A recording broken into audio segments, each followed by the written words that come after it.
Is gum the best method to grow your masseter muscles? While everyone in the Looksmaxxing space tells you it is, there's one thing they don't tell you that actually ruins your looks. And I was one of them. At around 10 years old, I clearly remember that I was at the shopping center with me and my family. And I saw one of those bubblegum vending machines. You know, the kind of gum that you barely could even have in your mouth. And after tasting just one of those gums, I all of a sudden got an addiction, just wanting to buy all the gums I saw with different flavors on. So I bought all the most popular gums that I could find. And because I had such a big storage of the gum, I literally started to use it every single day. But slowly over the years, I started to build a habit of chewing on only one of my sides. So the years passed by, but before I realized it, my left masseter muscles is way bigger than my right one, making my face look so asymmetrical. That's when I learned that even a small habit like chewing gum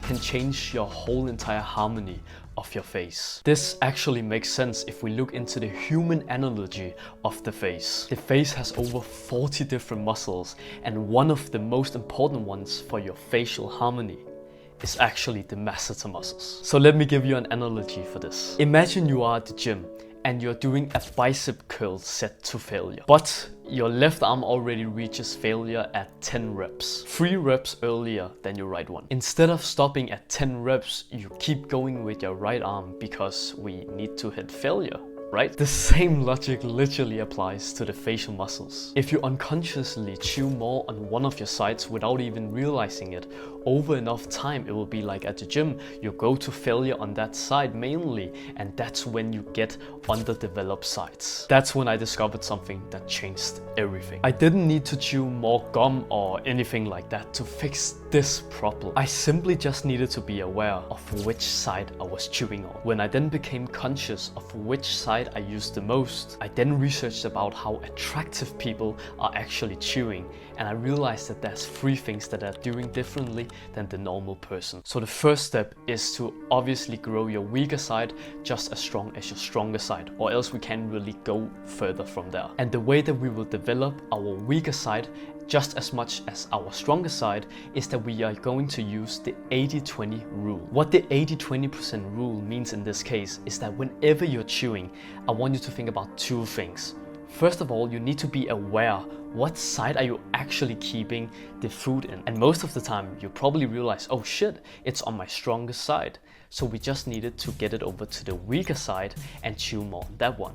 When we have done that, we will simply just chew 80% on our weaker side and then 20% on our stronger side, so we still maintain that muscle. Over enough time, they will start to become equally as big, and that's when we go to step number 2. But just before we go to step number 2, I have something very interesting to tell you.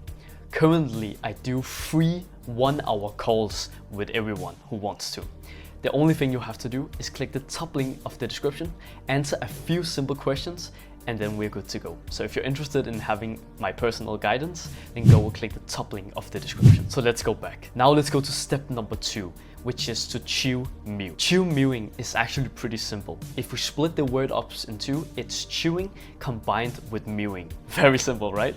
So the way that we do this is simply whenever you are eating, I want you to imagine that we want to use our tongue to actually press it up, you know, the food, up against your hard palate. This means that we will actually use less of our teeth to bite the food, but we will actually use the tongue to kind of chew with the food upwards. Doing this, I guarantee no matter how hard or soft the food is, you will absolutely be able to feel a strong pain around your tongue, your hiatus muscles and your masseter muscles, and general just all the muscles that you have in your mouth. You simply want to do chew mewing as often as possible. Now let's go to step number 3, which is chewing harder food or by masseter trainers. So now it gets pretty interesting, because if you're a person who lives in a cold country, you probably often get very soft foods.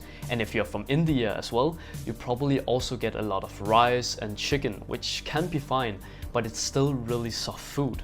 So what assignment I want you to do is go to your mom, or if you can do it yourself, I want you to write the following ingredient list on your plan. Best case scenario, you can get sourdough bread, which is one of the hardest kinds of bread you can get, which will really challenge your masseter muscles. Second of all, you want to have a steak, ribeye steak, some kind of red meat that is the healthy version, not the processed one. When we get this, you will really challenge your masseter muscles as well. I don't want to overwhelm you with information.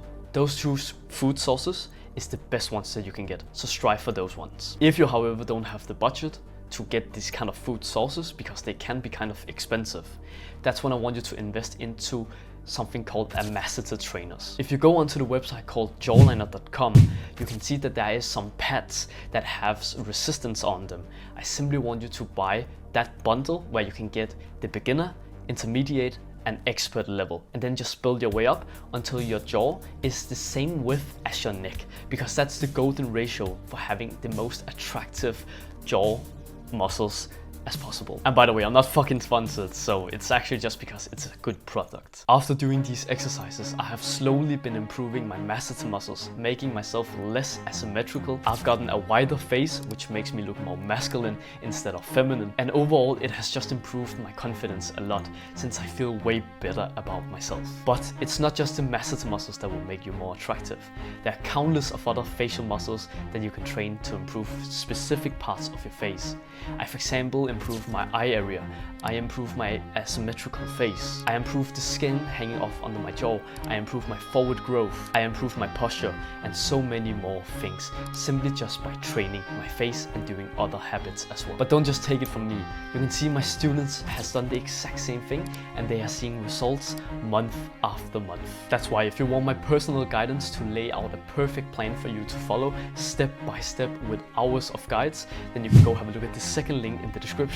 All the details are there. Now that we are at the end of this video, I really want to say a thank you for watching this far.